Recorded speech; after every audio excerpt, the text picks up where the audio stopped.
The secret conspiracy of these parasites up above was allegedly run by the Freemasons or the Illuminati.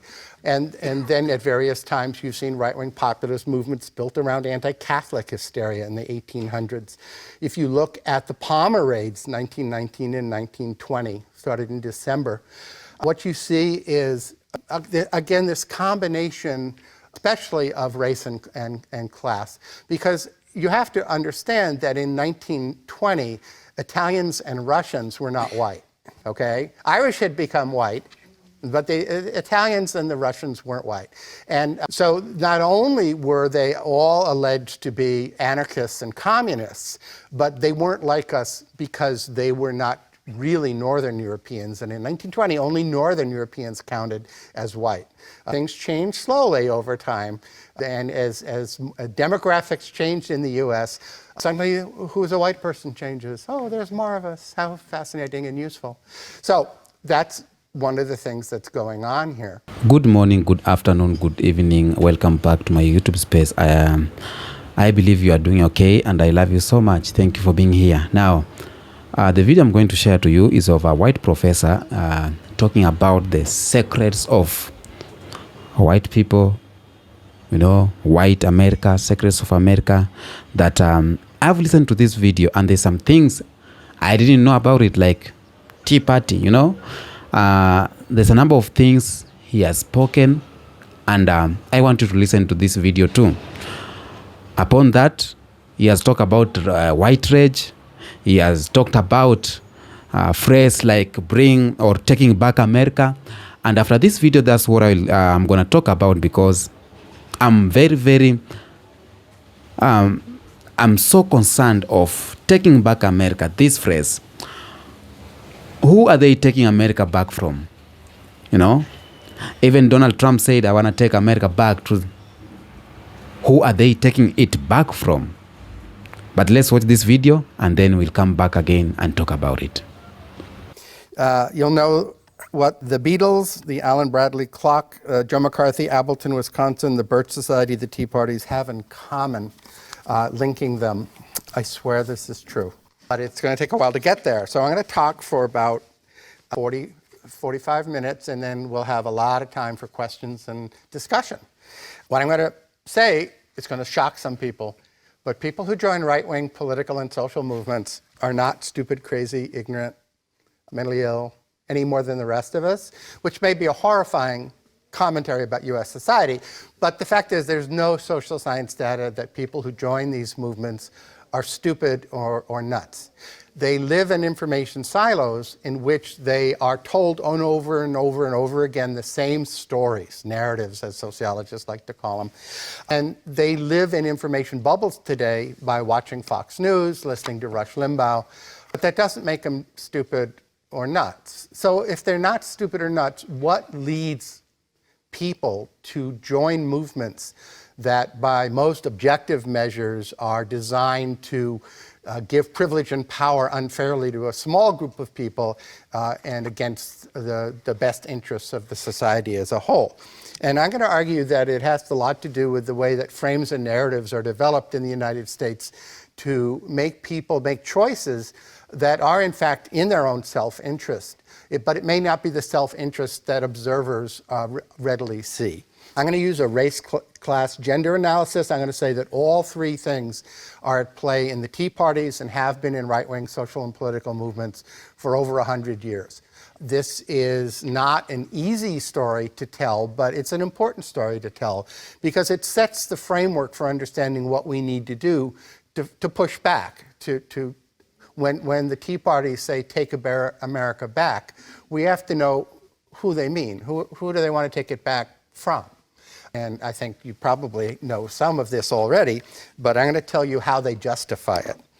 Now, in social movement theory, I dropped out of college to be in the underground press, and I was a paralegal investigator on a lot of lawsuits against the FBI and CIA for spying. And my background is as an investigative reporter with no credentials to speak of, but about 12 years ago, I got recruited by a bunch of sociologists to start presenting papers about right-wing social movements. And little by little, I've gotten myself in a horrible fix of writing actual peer review articles now, which is a little bit like hitting yourself in the head with a very large hammer.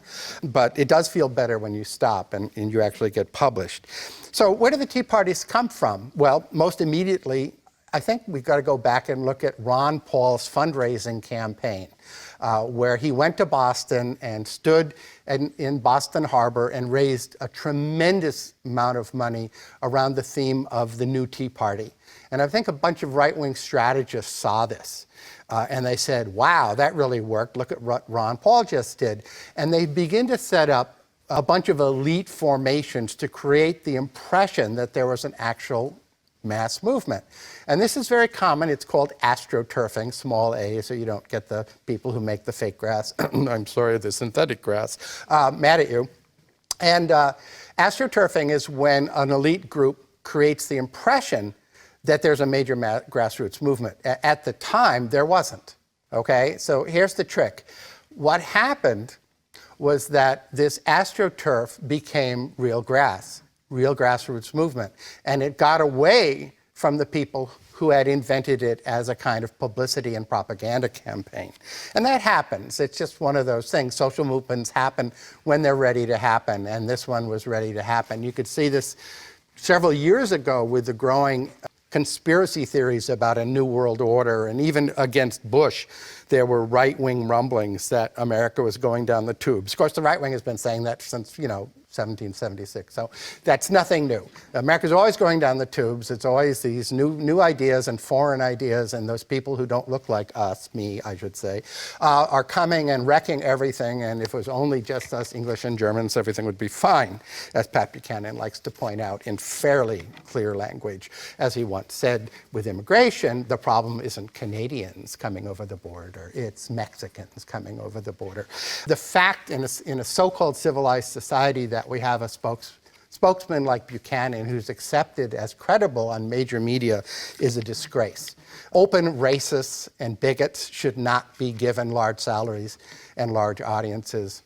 That's one of the things we have to fix. Now, right-wing populism.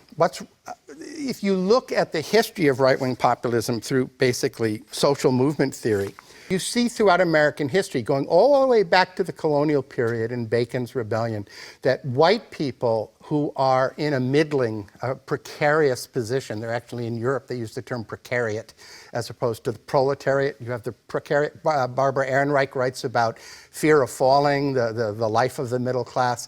When you have white people who are not elites and don't want to slip lower on the socioeconomic ladder, they develop this concept that they're being squeezed by corrupt elites and parasites up above and lazy, sinful, and subversive parasites down below. And at different points in history, the scapegoats up above and the scapegoats down below change, but the basic story remains the same. So in the Bacon's Rebellion, they like to go out and kill a lot of native people. Great. With a major right-wing populist movement, and I know the Tea Party does not like to be compared to this, I'm just saying in terms of right-wing populist movements in America, the largest one was the 1920s Ku Klux Klan, where there were states taken over by this right-wing populist movement. Now, I'm not saying that the Tea Party is like the Klan. I'm saying that throughout U.S. history, there have been populist movements that scapegoat people up above and people down below. At various times in the late 1700s and early 1800s, the elites, the secret conspiracy of these parasites up above was allegedly run by the Freemasons or the Illuminati. And then at various times you've seen right-wing populist movements built around anti-Catholic hysteria in the 1800s. If you look at the Palmer raids, 1919 and 1920, started in December, what you see is again, this combination, especially of race and class, because you have to understand that in 1920, Italians and Russians were not white, okay? Irish had become white, but the Italians and the Russians weren't white. And so not only were they all alleged to be anarchists and communists, but they weren't like us because they were not really Northern Europeans, and in 1920, only Northern Europeans counted as white. Things changed slowly over time, and as demographics changed in the US, suddenly who's a white person changes. Oh, there's more of us. How fascinating and useful. So that's one of the things that's going on here. So if you look at what happened in the Palmer raids, is that there was basically a panic. There were some acts of terrorism. They were very isolated, and thousands of Italians and Russians were deported. Now, the man who deported these folks, Louis Post, later resigned and wrote a book where he said this was a delirium. It was the title of his book. He said that the vast majority of the people tossed out of the country had done nothing.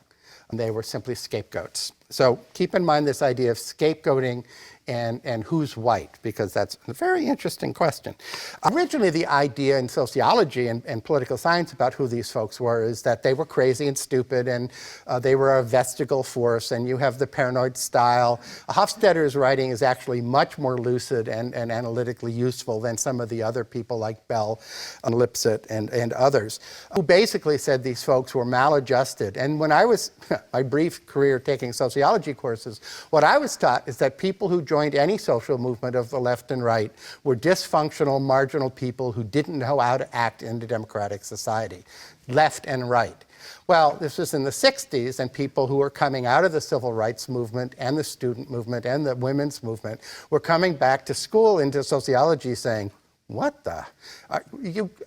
I just spent 5 years in a social movement in the South, and you're telling me it's because I'm maladjusted? So sociology began to overturn these old theories of the classical school and began to look at how people used their various skill sets to basically deal with grievances that they had, and they would form groups to deal with those grievances. And it was like this miraculous discovery that people who joined social movements weren't nuts. But for many years, the right wing was still described, well, that's the left wing. So, Cesar Chavez, not nuts. John Birch Society, nuts. And this went on until relatively recently, when people like Michael Paul Rogan and Sarah Diamond, Kathleen Blee, and others and Jerome Himmelstein began to write, actually the people who join right-wing social movements, they just have a different story in their head about what their grievances are and what the real America is. And it always comes back to who is the real America in all of these battles. Now, if you look at right-wing populism over time, you have these elites up above that are constructed as the enemy, and they can be the Rockefeller family, they can be the Jews, they can be the Council on Foreign Relations. The latest one is it's the Bilderberger banking group. This varies with time. In fact, there are elite formations that have a lot of power, but it's not like they're puppeteers. So Holly Sklar, who I've worked with for many years, writes a book on trilateralism about how important they are. But she rejects the idea that the Trilateral Commission runs the world like a clockwork orange. If you look over time at how right-wing populist movements work, they're predominantly white, they're predominantly middle class, and they use the same sets of tools over and over. They use dualism. There's an us and there's a them. There's a real America and there's the people who don't belong. There's demonization. These people are bad. And in some cases they're described as evil. The other, the people who don't belong. Scapegoating, conspiracism, there's always a plot. And what's nice about alleging that your political opponent is involved in a conspiracy is it justifies you taking aggressive action against them to stop the evil conspiracy before it's too late, which brings in the idea of apocalypticism, which is just a fancy word for, oh my God, time is running out, we have to act now. And after we act now, things are going to change, and we're going to find out about all these hidden truths, and history will be made. That's all what apocalypticism means. It can be religious, it can be secular. So, if you look at some right-wing studies by right-wingers about the conspiracy and about how the middle-class white people are always under attack, there's actually a book that has a vice. It's a picture of a wood vice, for those who know what those are. There's two giant blocks of wood coming together on these little, bolts, essentially.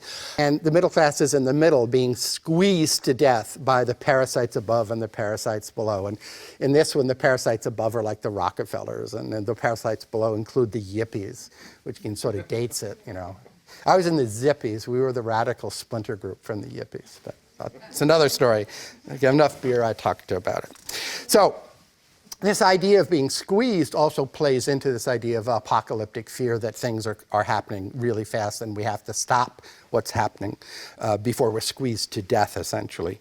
Now, so who's the us and the them, and what's the battle? Now, if you read the Tea Party elite formation, the Dick Armeys, the Republican strategists, they're going to tell you that the Tea Party is just about what their original plan was for the AstroTurf group, which is rolling back big government and lowering taxes. Now, why do they want to do that? Are these folks, even the elites, really against big government? Well, if you ask them if they're against the military, except for the libertarians, who are about 1 to 2% of this crowd, 1 to 2%.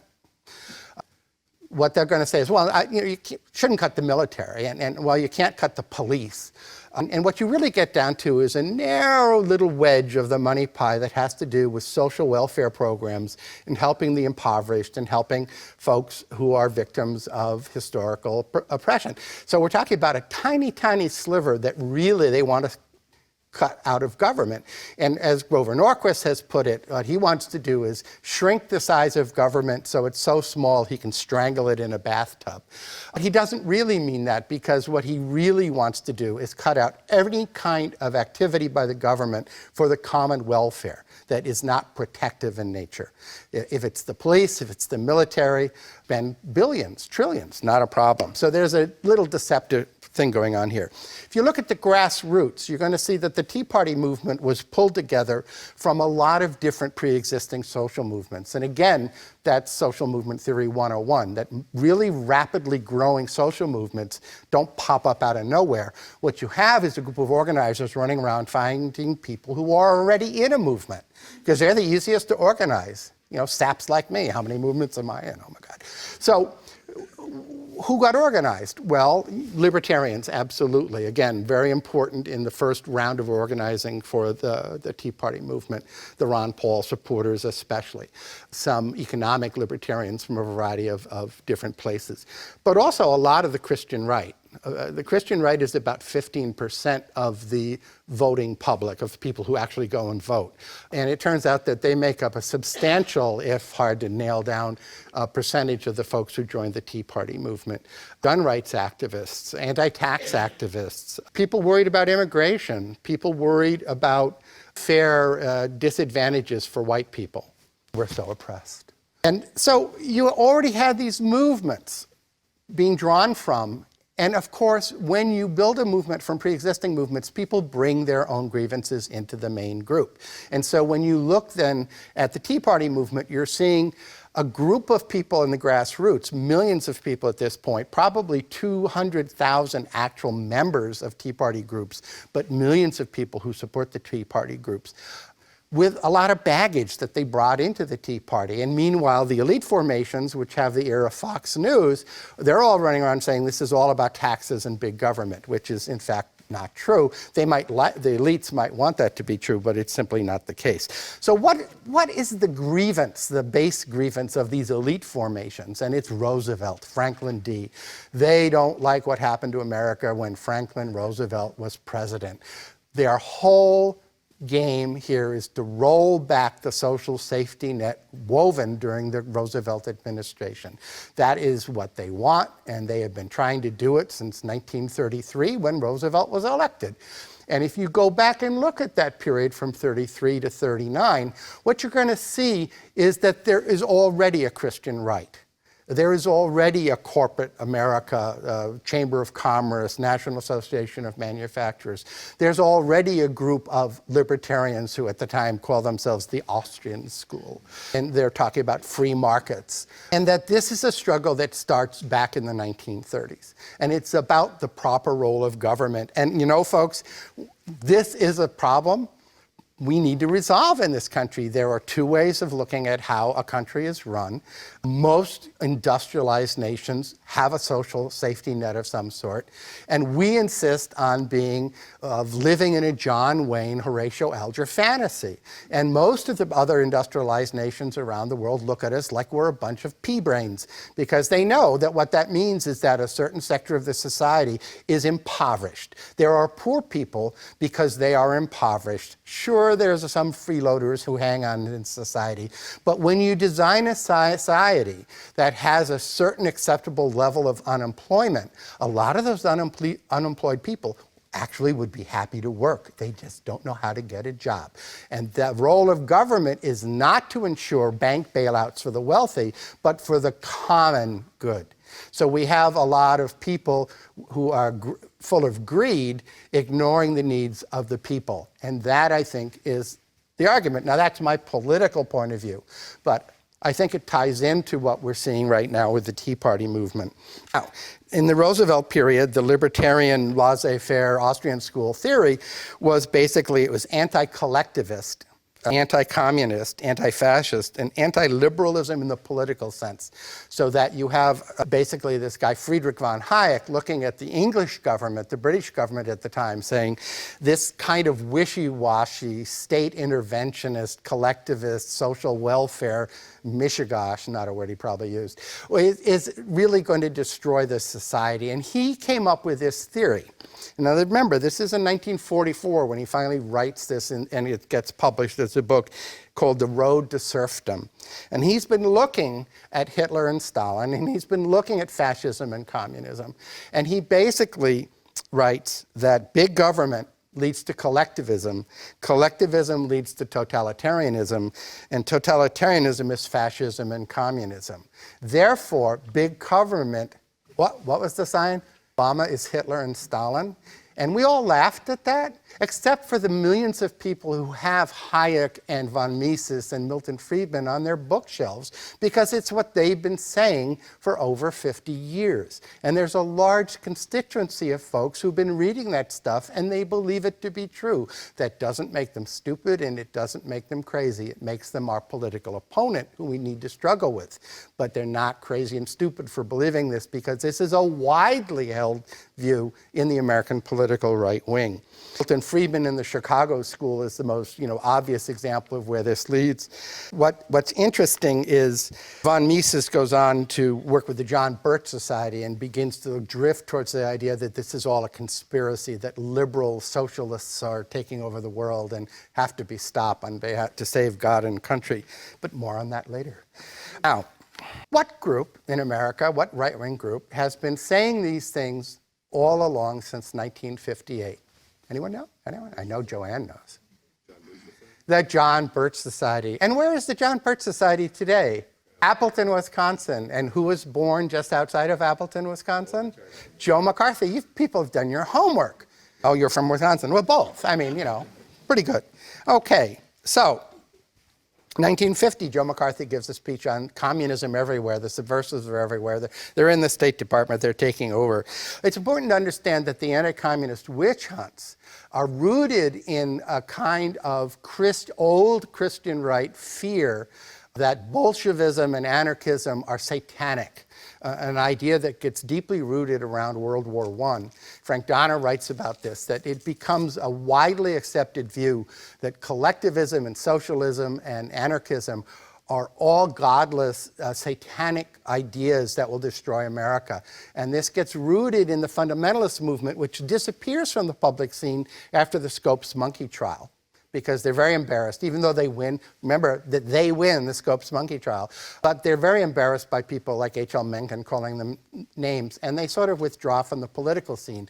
But all along, from 1910, 1915, when the fundamentals are developed, which was a list of what it meant to be a Christian, thus the fundamental things Christians believe, thus the birth of the first religious fundamentalist movement, not until 1915, these folks went out of the public view, but they didn't go away, and they remained a core part of right-wing politics in America, even though they tended not to vote at that time, up until the 50s.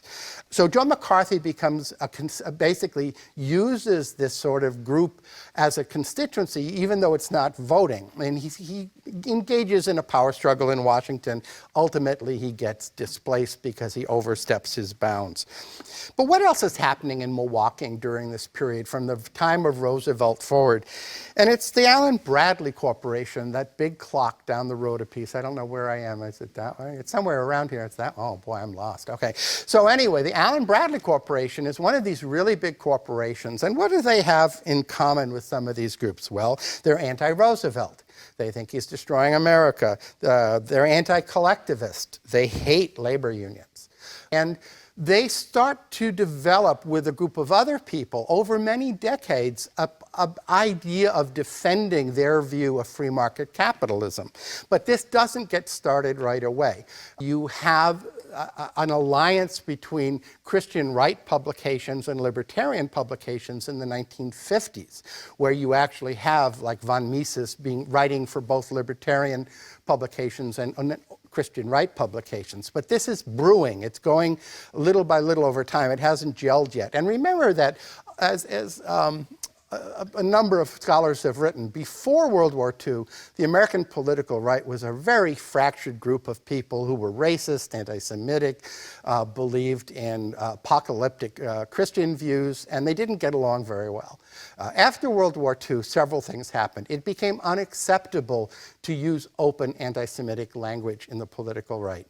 And then William Buckley began to enforce that to a certain degree and began to open the door to the idea that, hanging out with the Ku Klux Klan was a bad idea for conservative political figures. This was a change, because in the 1920s, being anti-Semitic and hanging out with the Klan was A-OK for most conservatives. So Buckley, National Review, actually starts to say, if we're going to take ourselves seriously in rolling back the Roosevelt administration, we're going to have to clean our own kitchen. And a group of conservatives set out to rebuild a conservative coalition around moral traditionalism, anti-communism, and laissez-faire economic theory, free market theories. And basically, and a lot of militarism thrown in. And this becomes what's called fusionism in the 1950s. And they then began to try and, restore America back to its pre-Roosevelt plan. Now, what happens? Oh, well, in the 50s, while this is going on, there's still a witch hunt. There's still a Red Scare. Down at the Allen Bradley plant, the FBI has placed an informer in the labor union in an effective plan to help not only root out red subversives, but along the way weaken the union, which is going to make the folks at Allen Bradley really happy. In March 1955, the House Un-American Activities Committee, for purists, it's the House Committee on Un-American Activities, but everyone calls it HUAC. They actually have hearings where they bring the labor spies to the hearings and interview them about these awful things that the Reds are doing in the union. And this is all part of a campaign that starts in the 40s that is aimed originally at labor unions, but later moves to Hollywood to gain a lot of attention, but then goes back to attacking labor unions, to suggest that communist subversion is everywhere in America and it needs to be rooted out. And where do we root it out? Well, first we break a whole bunch of labor unions where there may or may not be communists involved. Then we go after Hollywood, where there were filmmakers talking about social justice and social welfare issues. Oh my God, we can't have that.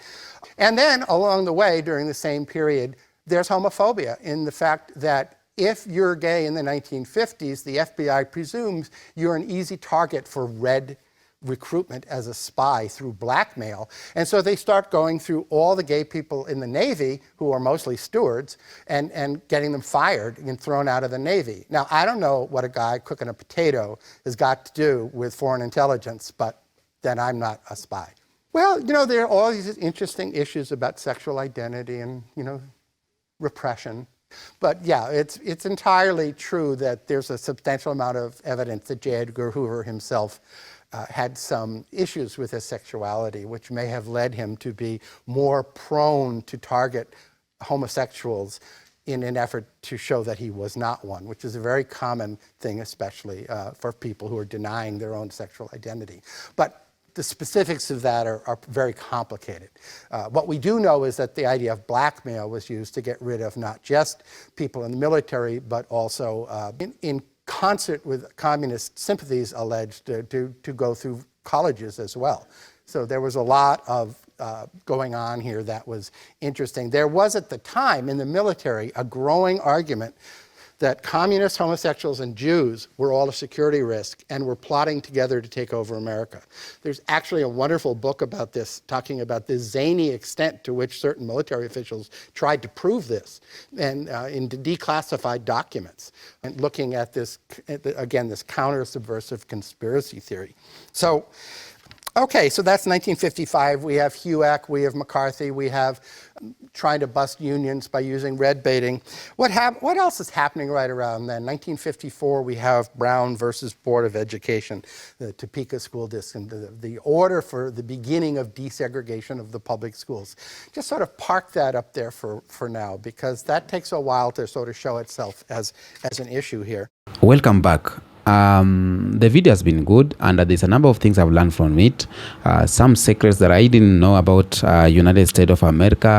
I've learned about white rage, etc., etc. But I wanna emphasize on taking back America.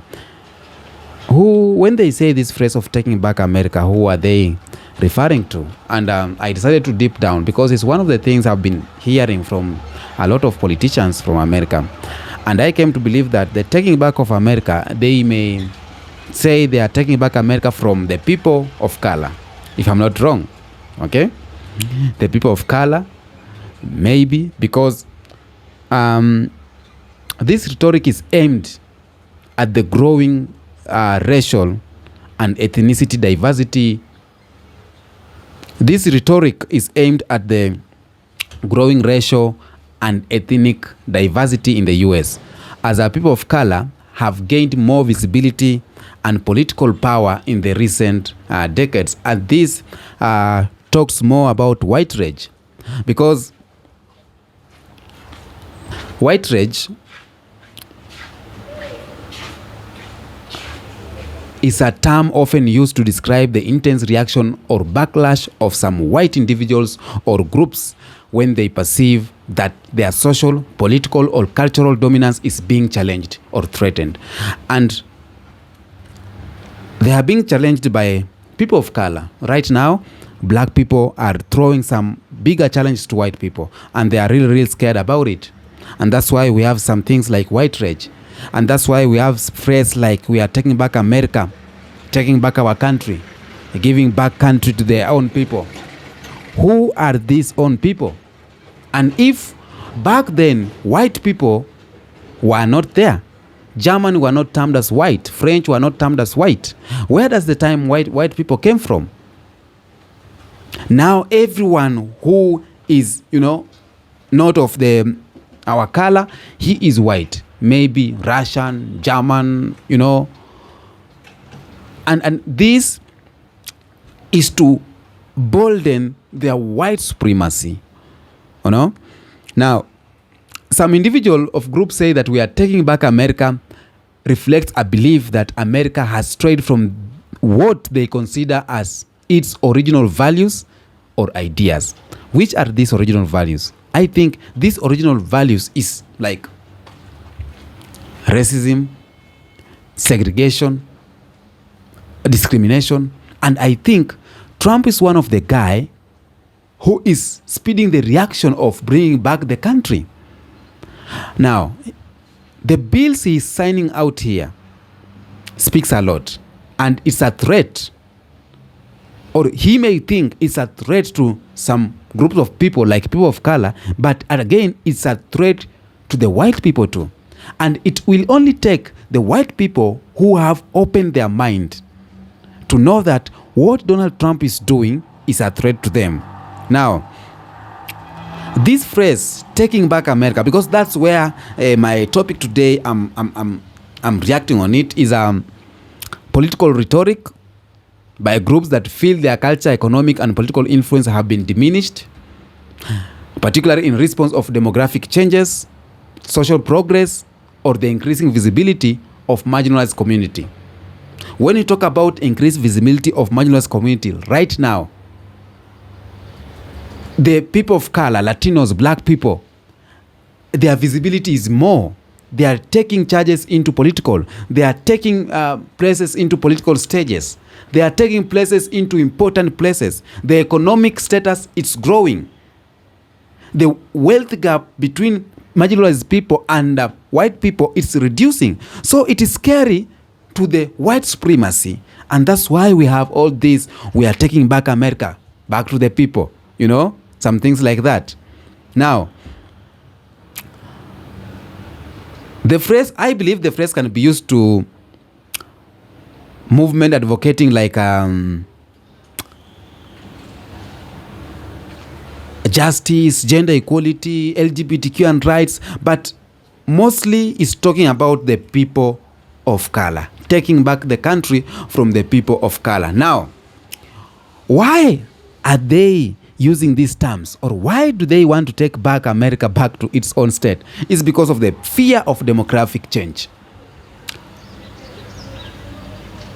They fear, as the USA becomes increasingly racially and ethnically diverse, some white Americans may feel that their culture, dominance, or control over political, economical power is being challenged. According to the U.S. Census Bureau, let me read that one. According to the U.S. Census Bureau, white people are projected to become the minority by the mid-21st century. And this shift can create anxiety for those who identify with the more historically dominant racial group. Those using the Taking Back America rhetoric might see these demographic changes as a loss of control over the direction of the country. And this may feel that the influence of groups like Black, Latinx, Asian, and Indigenous Americans or indigenous communities is threatening the country's historical identity, which they often view as white, Christian, and conservative. Now, I'll say this.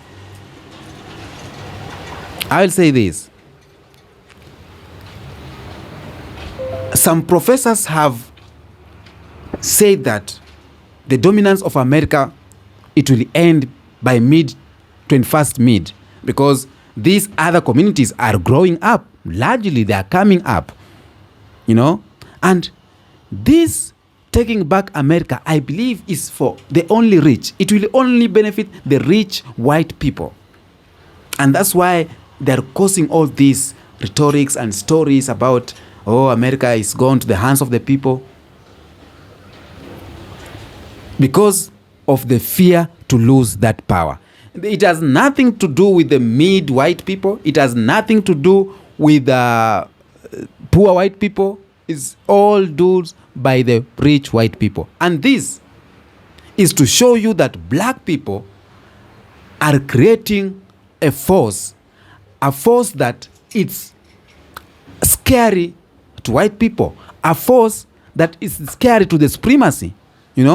Black people are overcoming each and everything that was kept there as a barrier for them to become superior.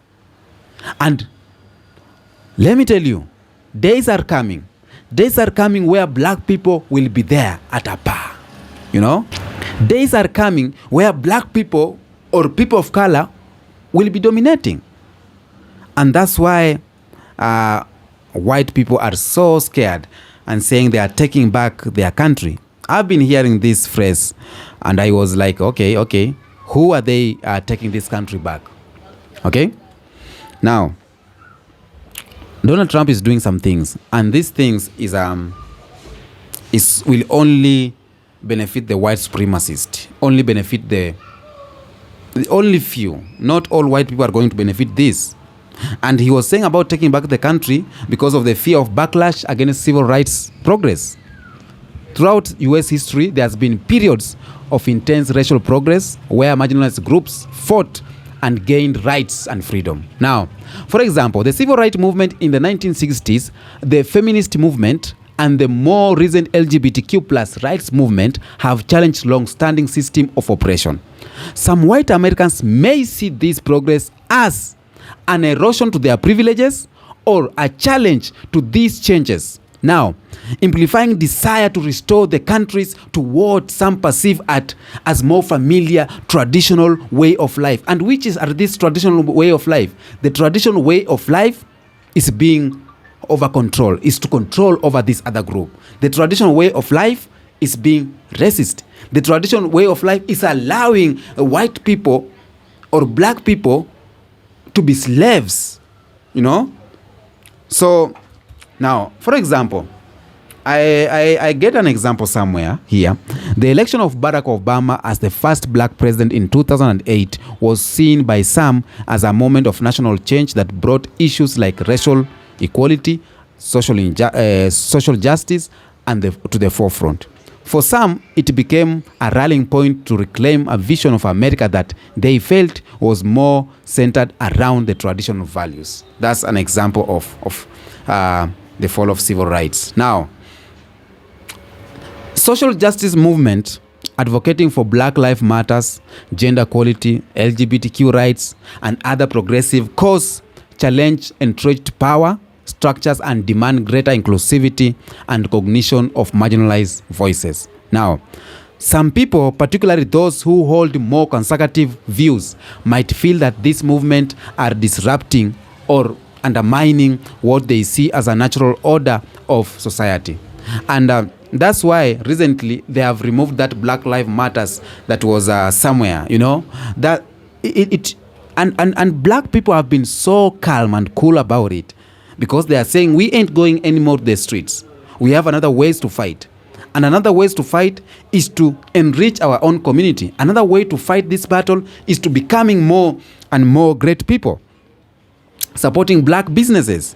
Now, when group push for policies like affirmative actions of gender neutral restrooms, some might argue that these moves represent an excessive shift towards the rights of minority groups and away from the need of rights of the historical dominant majority. Those who feel uncomfortable with this may use rhetoric like taking back America to voice their desire to return to a time when the majority perspective was unquestioned. And that's why we have something like segregation. They are trying to bring it back. As I said, this is a term for white supremacy. White supremacy are trying to play their cards because they are being ruined right now.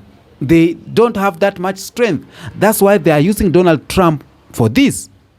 You know, they have Donald Trump and Elon Musk there because they want to brought back what they term as a natural, as the way, tradition of the country, you know, being on the power as the white people, having our own restaurant, you know. So white rage is there because of the fear to lose the domination. Again, the idea of taking back America is often linked to desire of a time when the country's culture seemed more unified around shared values. For some, this means to return to what they perceive as traditional of American values, often defined as a term of white Christian. And that's why Donald Trump had this term that America is a Christian country and we are bringing back the Bible to America. That's what he meant. I know most Christians were like, oh yeah, Trump is not an antichrist. Yeah. Believe me, that thing of Trump bringing back the Bible to America, it doesn't mean straight as a lot of people think. I'm sorry to say, but the Bible have been used by white people in distracting a lot of things. The Bible have been used by the white supremacy to cause wars, to cause erosions, to exploit.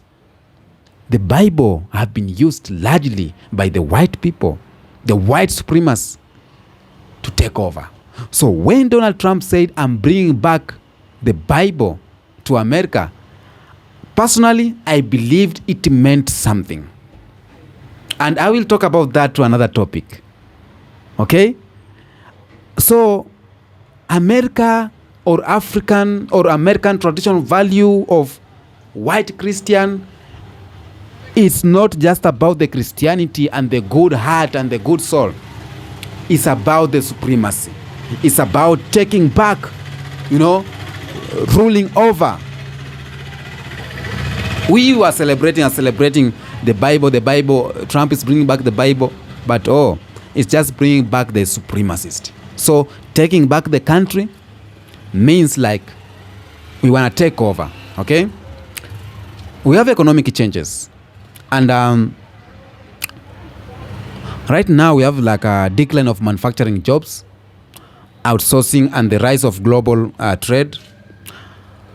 It has also contributed to the sentiment of take back America, because many in the working class, particularly in the rural or industrial areas, feel that their economic power has been eroded by global capitalism and policies they associate with political elites.